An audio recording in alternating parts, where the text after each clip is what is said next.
Good morning, students. So let's start your question number 33, which is based on the concept preparation of capital account and balance sheet. It's your full-fledged question. In your full-fledged question, we have already discussed the first step is to find the gaining ratio. Second is to find out the share of goodwill which the retiring partner will be getting. Third, the journal entry relating to goodwill. Fourth, revaluation account, then capital account, and then balance sheet. So there are three partners A, B, and C. Okay, there are three partners A, B, and C. This is the old profit sharing ratio: 1/3, 1/2, and 1/6. The balance sheet is given. In the balance sheet, let's see, is there anything which is to be distributed? Yes. So general reserve which is to be distributed. On the asset side, do we have something which is to be distributed? Nothing. Come down. Who retires? C retires. C is the partner who gets retired from the firm. When C retires from the firm, on that day, goodwill of the firm was 24,000. जिस दिन C firm से retire होता है उस दिन firm की goodwill 24,000 है. Okay, and A and B who are going to share future profit 2:3:2 और 3:2 क्या है हमारी new profit sharing ratio. जब old ratio भी दिया, new ratio भी दिया है, you need to calculate the gaining ratio. But the first thing is old ratio denominators are not equal. We have made the denominator equal. It became 2/6, 3/6, and 1/6. Okay, and the old ratio became 2:3:1. Denominator should be equal. C retire हुआ है. New ratio is 3:2. So what is the gaining ratio? New ratio minus old ratio. सबको आता है ये formula. New ratio minus old ratio. A is gaining but B is sacrificing. This is also possible कि जब कोई partner firm से retire हो रहा है, एक पार्टनर को फ़ायदा और दूसरे पार्टनर को नुकसान हो. It's quite possible. So 8 A is gaining minus 3 B is sacrificing. Okay, सिर्फ A को फ़ायदा हो रहा है, B को सेक्रीफाइस हो रहा है. अब गुडविल की वैल्यू कितनी दी है फर्म में? 24,000. ठीक है ना. अब C तो जा रहा है, तो C का शेयर कितना है? 1/6. सबको पता है, ये देखो 1/6.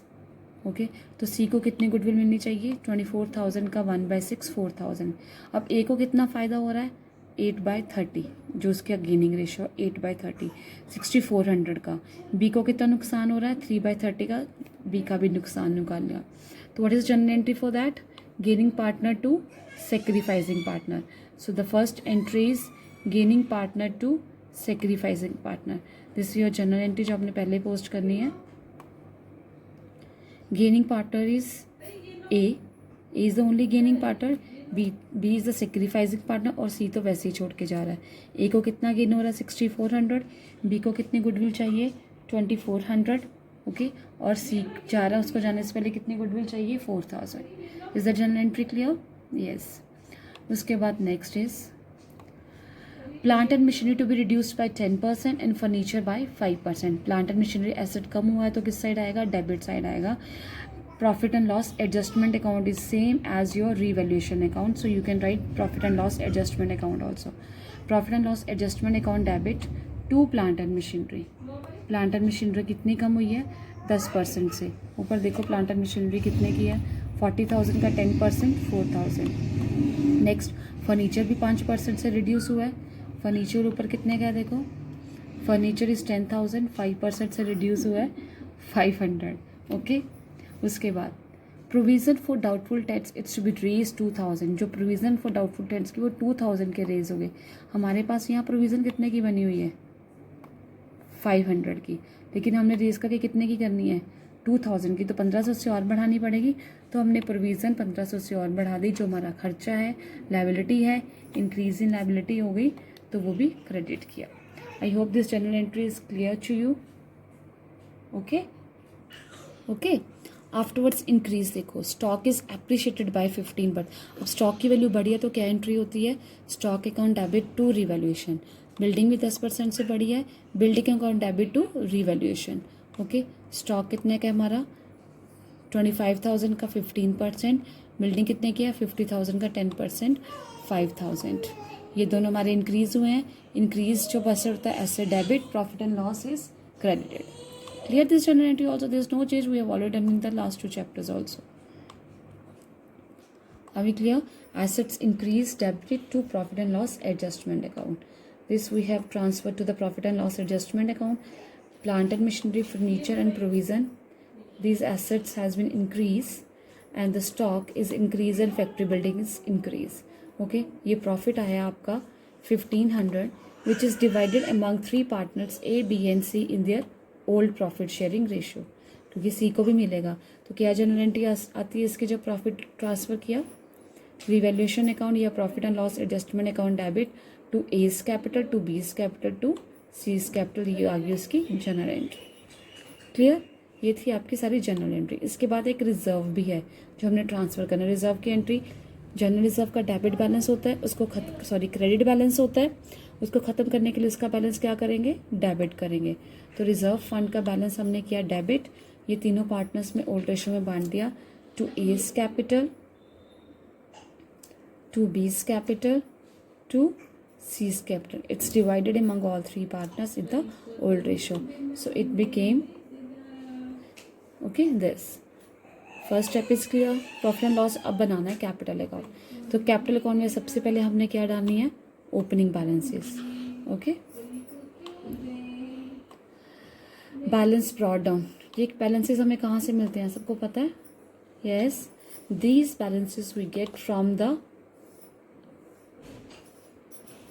old balance sheet. 30,000, 40,000, 25,000. क्लियर. तो ये बैलेंस हमें कैपिटल अकाउंट से मिल गए. We have taken from the capital account. Reserve fund था, जनरल रिजर्व था जो हमने डिस्ट्रीब्यूट कर दिया, दैट ऑल्सो देयर. रिवैल्यूएशन का प्रॉफिट आया था वो भी हमने डिस्ट्रीब्यूट कर दिया. जो जो पार्टनर्स को मिल रहा है that will be on the credit side, जो जो पार्टनर को विदड्रॉ हो रहा है उनके account say that will be on the debit side. ठीक है.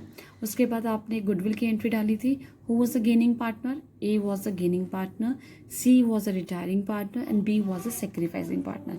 ये एंट्री डाली थी आपने. A's account debit to B's capital to C's capital. अब ये जो टू वाले ना दोनों हम टू वाली साइड लिख देंगे. To B's capital to C's capital. Okay, B पैसे तो सिर्फ ए को ए को देने पड़ रहे हैं. ए बी को कितने दे रहा है, 2400 और ए सी को कितने दे रहा है, 44,000. ओके, और बाय एज कैपिटल ए के अकाउंट में से कितने जा रहे हैं, 2400, 4,000. Clear. Okay, by as capital account goodwill. Okay, A के अकाउंट में से बी में जा रही है और सी में जा रही है. बी और सी क्रेडिट हो रहे हैं और ए हमेशा डेबिट हो रहा है. ओके, तो जब आपने बैलेंसिंग फिगर निकाली आपको पता है सी रिटायर्ड हो गए. तो एज आई हैव डिस्कस, जो पार्टनर रिटायर्ड होके जाता है अब he is no more the partner of the firm. जब वो फर्म का पार्टनर ही नहीं है तो जब हम दोबारा न्यू बैलेंस शीट बनाएंगे सो डू यू थिंक उसके बाद उसमें सी का नाम आना चाहिए, नहीं. तो सी को जो बैलेंस हमें देना बनता है वो बनता है 32,125 उसका बैलेंस. लेकिन क्वेश्चन में बोला होता है कि या तो उसको लोन अकाउंट में ट्रांसफ़र कर दो या उसको कैश दे दो. तो हमने ट्रांसफ़र किया है लोन अकाउंट में. तो it is to C's loan account, कि सी के लोन अकाउंट में हमने सी से लोन लिया हुआ 32,125 का. ये ए और बी का balancing figure that will go to the balance sheet. Clear हुई till here, any doubt. C को हमने क्यों लोन में डाला, because he is no more the partner of the firm.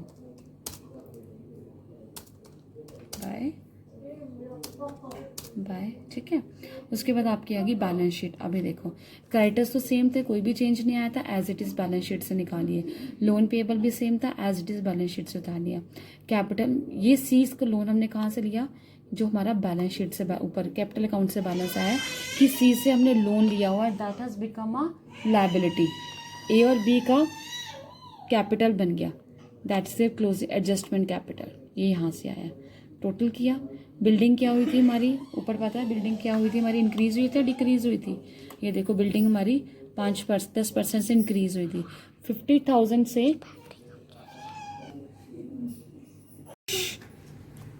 ठीक है. उसके बाद plant and machinery, factory building आपकी बढ़ी है. प्लांट एंड मशीनरी भी आपकी क्या हुई है, इंक्रीज हुई है डिक्रीज हुई है.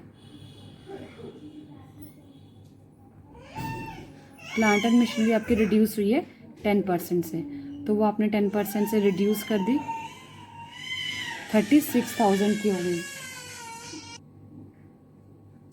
स्टॉक की वैल्यू आपकी इंक्रीज़ हुई है। उसके बाद डेटर्स आपकी 18,000 थे, ऊपर आपकी प्रोविज़न थी 5,000 की। ये देखो ऊपर प्रोविज़न कितनी थी 500 की, सॉरी, नीचे आके हमने प्रोविज़न कर दिया 2,000 की। ऐसा क्यों? क्योंकि दे हैव टोल्ड कि हमारी प्रोविज़न 1500 से बढ़ गई है, तो ये हमारी प्रोविज़न आ गई 2,000 की। क्लियर? 60,000 के डेटर्स रह गए। कैश इन हैंड में कोई फर्क नहीं आया, it is same, so that is your balance sheet which is equal. So all the sums are same, can you go through all the questions, okay, and try to solve the next two question. That was your question number 33. So 34, 35 question number is your homework. Kindly complete those questions. Thank you.